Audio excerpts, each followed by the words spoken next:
So this past weekend, one of my Saturday students came in, and the first thing she asked me was, so, what are the chords to Please Come Home for Christmas? I told her I thought that was a fantastic question and we should figure it out. So we specifically looked at the Eagles version of the song in A, the one that everybody knows. However, I think it's really relevant at this point to mention that it's actually an older song from 1960 by blues guitarist and singer Charles Brown, and you should definitely give it a listen. And as we begin dissecting the song, we quickly discovered that it's a virtual catalog of harmonic cliches, each one leading directly into the next. So we spent the next 40 minutes getting sucked down a compositional rabbit hole, and I'd like to share what we discovered. All right, so this is in the key of A. The song begins with a major key inside chromatic drop, and I've linked to a detailed short on this topic at the bottom of the screen. Check it out.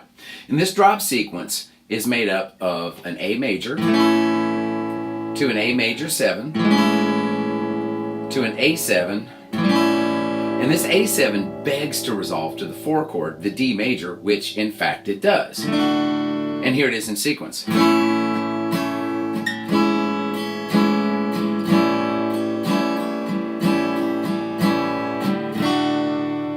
And if this sequence sounds familiar, it should, because it's the signature progression to Something by the Beatles. And once you hear and categorize the sound of this drop, you'll always recognize it and be able to use it.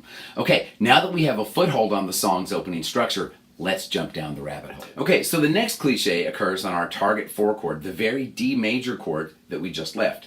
From here, the next move counters that opening drop with what some call a gospel climb sequence. And it's a type of interrupted plagal cadence, which starts on the 4, the D major, moves to the sharp 4 diminished 7, which is a D sharp diminished 7, and then it returns to the 1 chord or the A chord. So here's what the combined drop and climb of cliches 1 and 2 sound like all together.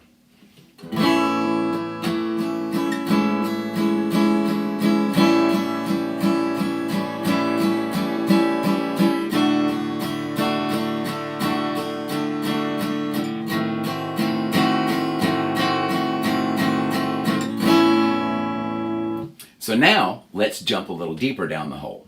So the last cliche we'll look at is another species of interrupted plagal cadence, but this time rather than a plagal climb, we'll use a plagal fall, a deflating cadence which begins on the 4 or the D major again, which then falls to the minor 4 or D minor, and it finally resolves to the major 1 or the A major.